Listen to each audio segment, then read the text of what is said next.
Di batas dua negeri ada nafas yang tak tercatat. Tapi di tangan yang sabar menanti ada kurs yang terus bergerak. Ia bukan bagian dari sistem, tapi hidupnya menahan ekonomi agar tidak runtuh dalam diam.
Bertepatan di hari Minggu, tanggal 13 Juli, kami bertemu di satu titik yang sama untuk memulai perjalanan kami pada pukul 4 sore.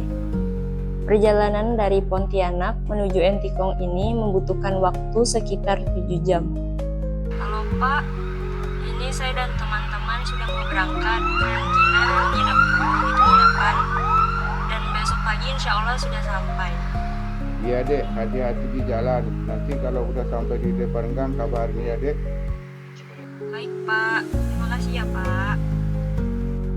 Ini perjalanan kedua kali kami menuju Entikong, yang dimana daerah tersebut berbatasan langsung dengan negara tetangga, yaitu negara Malaysia. Pekerjaan masyarakat di sana mayoritas bergantung pada keberlangsungan aktivitas yang ada di PLBN. Hal ini disebabkan karena masyarakat di sana seringkali keluar masuk perbatasan Indonesia-Malaysia. Bukan hanya untuk sekedar berlibur, melainkan karena alasan pekerjaan. PLBN merupakan kantor pos lintas batas negara yang dimana pos tersebut mengatur surat-surat resmi yang dibutuhkan untuk lintas negara. PLBN Entikong ini kerap disebut sebagai pos lintas batas negara pertama di Indonesia yang mulai beroperasi pada 1 Oktober 1989. Setelah satu malam perjalanan, akhirnya kami sampai di jembatan ikonik Entikong. Kami terus mencari rumah Pak Lubis sebagai narasumber cerita pada hari ini, yang merupakan salah satu keluarga dari teman kami. Halo, Assalamualaikum Pak. Ini saya sudah sampai di depan gang rumah Bapak. Mobilnya letak di depan gang aja dek. Soalnya mobilnya tidak bisa masuk. Tidak ada tempat parkir kalau di dalam. Oke, baik Pak. Sesampainya di depan gang, saya dan teman-teman memutuskan berjalan kaki, dikarenakan tidak terdapat lahan parkir di rumah Pak Lubis. Jarak tempuh dari depan gang sampai ke rumahnya sekitar 500-an meter.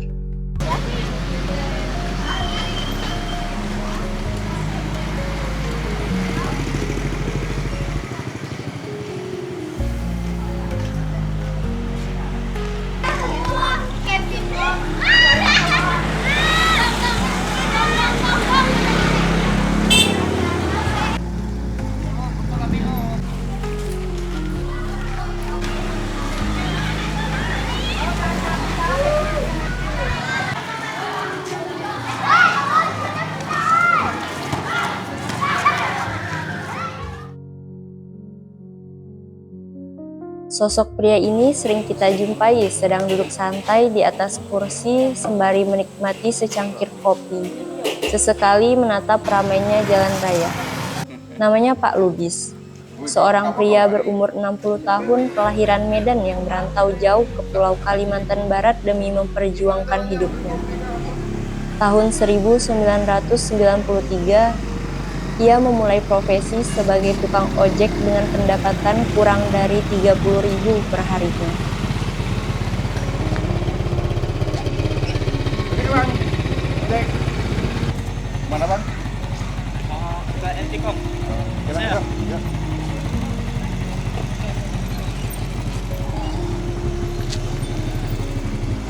ya Bang ya.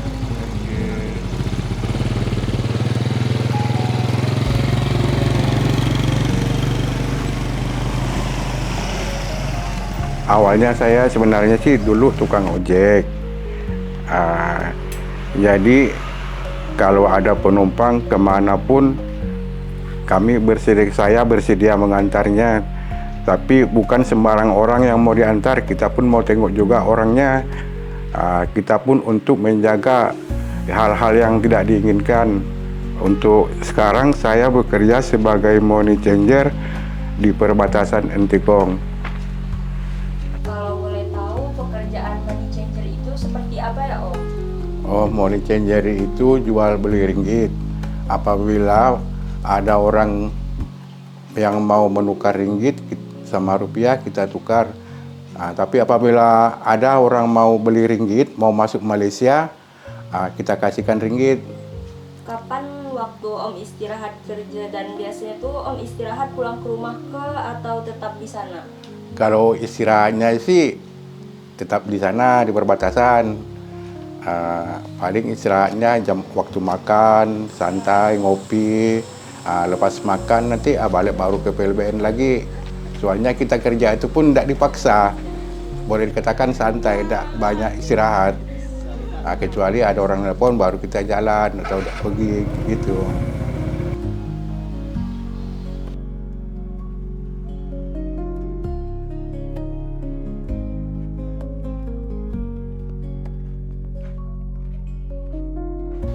Kalau saya balik itu tergantung kawan.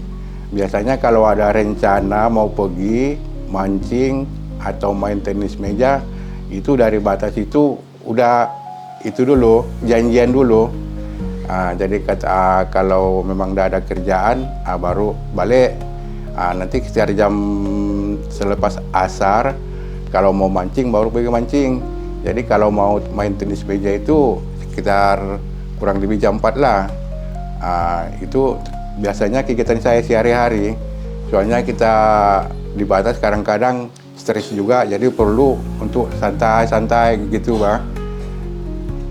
Jadi ngumpul-ngumpul sama kawan-kawan kan tidak terasa capek, capeknya pun hilang kan gitu. Kalau sistem kerjaannya itu Pak di perbatasan tuh bebas, itu karena ada profesi itu Pak ya. Karena kan kita tidak terikat gitu. Oh, sebenarnya itu memang kalau kayak saya ini atau kawan-kawan itu sih tidak terikat, tidak resmi, katakanlah ilegal. Cuman kita biarpun dia tidak resmi, kita pun harus menjaga nama baik kita juga. Jangan sampai merugikan orang. Kita harus jaga, jangan nanti gara-gara kelakuan satu orang nanti akhirnya kena semua yang mau niceng. Jadi sedapat mungkin kita harus jaga nama baik. Jadi apabila ada orang mau beli ringgit, orang mau masuk ke Malaysia mau beli ringgit, kita ada ringgit. Sebaliknya apabila ada orang mau tukar ringgit ke rupiah, kita harus ada rupiah. Di samping itu kita menanyakan ringgit, seumpamanya orang itu ringgitnya sudah punya. Kita bisa juga kita tawarkan kartu Malaysia. Jadi kartu Malaysia itu untuk menambah-nambahi itu keuntungan. Jadi kalau umpamanya kursnya sekian, kalau kita mau jual ringgit, otomatis kita jual di atas kurs. Itu tergantung kita. Kayak tadi itu mau ngambil Rp50, Rp100, Rp150 per ringgit. Itu tergantung kita, tergantung yang beli. Kalau pembeli itu memang udah langganan, tidak bisa kita samakan sama orang yang tidak pernah kan gitu. Kalau orangnya kita beli ringgit pun gitu juga. Kalau orangnya yang biasa-biasa dibatasi, ya harganya harga normal. Tapi kalau orangnya itu istilahnya sudah lama di Malaysia, tidak tahu berapa penukaran, bisa kita ngambil di bawah, jauh di bawah kurs. Selisih Rp100 umpamanya kan kan gitu. Jadi kayak di samping itu keuntungan kita kalau kita bisa ambil ringgit itu di bawah kurs Rp100, otomatis keuntungan kita kan lebih besar. Untuk target pendapatan sama target pasar per harinya tuh gimana lah Om? Oh, kalau masalah target perharinya itu kita tidak bisa pastikan. Itu tergantung ramainya pengunjung di perbatasan. Kalau orang musim liburan biasanya kan ramai orang masuk ke Malaysia. Atau pas jam-jam tanggal-tanggal gajian TKI di Malaysia banyak orang yang pulang.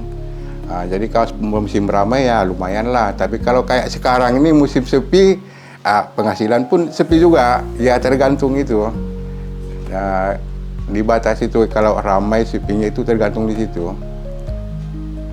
Kalau masalah keuntungan itu ya tergantung. Kalau biasanya kalau orang udah biasa langganan kita, keuntungannya kita ambil agak sedikit. Tapi kalau seumpamanya orang itu jarang-jarang masuk ke Malaysia, baru kita bisa ngambil keuntungan agak lebih. Contohnya bisa kita ambil Rp100 per ringgit atau Rp150 per ringgit.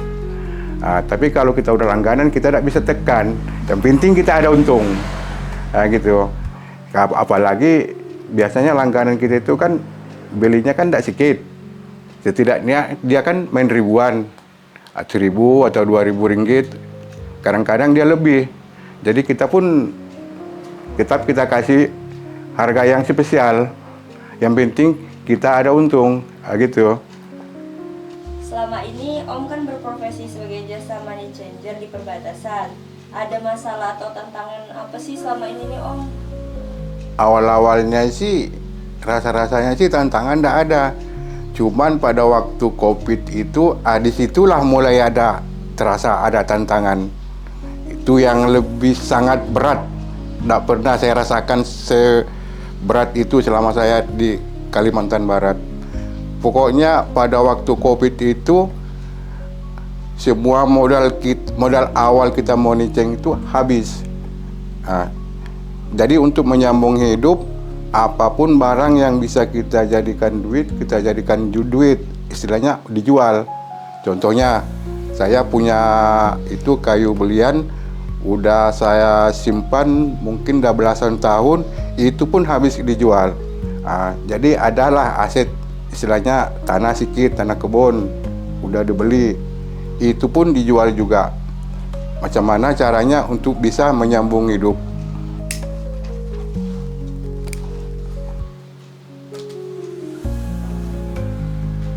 Kalau dari pihak PLBN, apa mereka pernah melakukan sesuatu terkait pekerjaan Bapak di perbatasan tuh Pak? Sebenarnya itu dulu dari yang boleh katakan kepala BNPB lah. Sebenarnya dulu pernah itu kami itu semuanya dikumpulkan di data untuk ditertibkan. Sama dengan itu yang dari BRI dikumpulkan, dibikin sosialisasi. Jadi tujuannya kata itu orang BRI itu untuk menghindari peredaran uang palsu sama pencucian uang. Memang sebenarnya dulu udah diajukan untuk bikin kartu. Memang kartunya sih ada, tapi kan tidak bertahan lama. Akhirnya ya sama-sama itulah bikin itu masing-masing. Tidak ada yang ngatur, tidak ada yang ngatur. Sampai sekarang. Berarti dengan ketidakadaannya kartu itu disebabkan apa Pak? Ya dulunya kan yang mengawasinya kan ada. Jadi ada untuk istilahnya iuran per hari. Jadi itu yang menganukannya itu pun tidak jelas juga. Dia pun diam, jadi kita pun diam juga. Tidak ada tindak lanjutnya. Berarti dari segi mereka nih keberatan untuk membayar atau gimana nih Pak? sebenarnya sih bukan keberatan membayar. Cuman mereka itu yang tidak jelas. Soalnya dibilang tidak jelas, tidak ada ditanya, tidak ada di itu, masalah iuran itu perharinya itu pun tidak agak ditanya, kita pun diam aja. Tapi mestinya itu kan Pak, kawan-kawan tuh merasa cara kerjanya tuh lebih kemandiri aja kan? Jadi kalau dari itu tidak ada yang menganukannya, kita pun dia cuek aja, masing-masing aja bikin masing-masing aja. Jadi itu pun kita boleh katakan kan tidak terikat juga sama mereka. Jadi yang istilahnya yang mau melarang pun dari pihak PLBN pun tidak ada yang melarang, dari pihak polisi pun tidak ada yang melarang. Dulunya sih memang sempat dulu kami itu dirazia sama polisi. Kami habis dulu pas mau lebaran itu habis semua lari, ada yang lari ke hutan dulu. Pokoknya siapa yang bawa tas itu dulu itu ditangkap, dibawa ke polsek, dikumpulkan semua di polsek. Tapi cuman bukan tujuan mereka itu sih bukan jelek, cuman dikasih kami pengarahan, cuman gitu aja, udah itu dialur lagi. Tapi sampai sekarang alhamdulillah kan. Nah sekarang alhamdulillah sih tidak ada itu, udah sekian tahun tuh. Sudah itu kemungkinan dari pihak polisi atau dari pihak bank itu dia tidak berhasil anunya itu, akhirnya pun diam aja kan. Ya benar, saya tuh kalau dibatasi itu saya kan udah pernah saya kasih tahu itu. Kalau saya dibatasi itu udah milih tua muda sama saya itu sama semua. Sukunya pun saya tidak milih. Biar Jawa kah, Madura kah, Melayu, Dayak, semua saya gabung. Apalagi sama suku dengan saya orang Batak. Malah jarang saya gabung sama orang Batak daripada dengan orang sini. Jarang saya gabung itu. Lebih enak gabung sama orang-orang sini. Sama dengan itu Ari, sama orang Filipin, cewek orang Filipin. Dia sebenarnya masih sisa rupiahnya masih ada. Dia mau balik ke Filipin. Saya tanya saya ngomong bahasa Indonesia dia tidak ngerti. Dia ngomong Filipin saya tidak ngerti. Main itu lagi nih. Akhirnya apalah saya bisa bilang. Saya minta itu kenang-kenangan uang Filipin itu orang itu. Nah, dikasihnya 1 lembar. Sebenarnya itu dari jauh-jauh hari udah terpikir sama saya. Tapi selama ini kan masih oke-oke aja kan, ya saya teruskan. Tapi apabila suatu saat nanti tidak bisa itu lagi dibatas, otomatis saya itu beralih ke semula. Dari awalnya saya dulu kan dagang sembako sedikit-sedikit, otomatis nanti saya kan tetap kembali ke situ. Apalagi kayak macam saya ini kan usianya kan boleh katakan kan sudah mulai itu. Takkan mungkin lah kita selama 5 tahun, 10 tahun ke depan masih mampu menyaingi orang-orang yang jauh di bawah kita. Kan itu kan tidak mungkin, tidak masuk di akal. Jadi saya pun dari jauh hari memang sudah saya terpikir. Berarti harapan Om sama kawan-kawan di sana tuh masih besar harapannya, agar gak pas kayak hari raya besar. Iya. Sebenarnya saya ini kerja apa? Kalau macam yang saya bilang tadi itu, kalau mau jalan sana jalan sini tuh untuk cari ringgit jual ringgit, sebenarnya tuh saya tidak mampu sebenarnya. Cuma lantaran saya itu kan nunggu dari kawan. Saya kan nunggu ya. Makanya saya masih bisa bertahan. Paling dia mereka telepon pakai ringgit dulu sekian. Kalau ada ringgit kan kasih. Jadi macam kawan-kawan yang sekarang ini pun belum tentu selama ini dia macam ini. Contohnya, ini kemungkinan border Malaysia itu kan udah mau dibongkar, mau dibikin baru. Jadi mereka pun sekarang tuh udah mulai khawatir kalau itu jadi dibongkar, kemungkinan mereka itu tidak bisa kerja kayak sekarang. Nah, jadi kalau mereka itu tidak bisa kerja kayak sekarang, otomatis katakanlah saya pun begitu juga. Soalnya kan saya kan berharap sama mereka. Nah, kalau mereka tidak jalan, otomatis saya pun tidak jalan. Saya memang dari jauh hari memang sudah saya terpikir ke situ. Apalagi baru-baru ini kan isu-isunya itu dari mau dibongkar, mau dibikin baru. Nah, jadi kawan-kawan pun udah mulai mikirkan istilahnya mau beralih kemana kan gitu. Udah soalnya kan udah ada bayang-bayangnya gitu Bang. Di antara lalu lalang manusia di batas dua negara, ada sosok sederhana yang tak pernah berhenti menjemput harapan. Pak Lubis bukan sekedar penukar mata uang, tapi penukar makna hidup dari keraguan menjadi keteguhan, dari ketidakpastian menjadi penghidupan. Dari balik lembaran uang, ia menakar hari demi hari dengan ketulusan. Tak mengeluh, tak bicara, hanya duduk di pinggir jalan sambil menunggu waktu, menunggu kesempatan, dan menunggu cerita.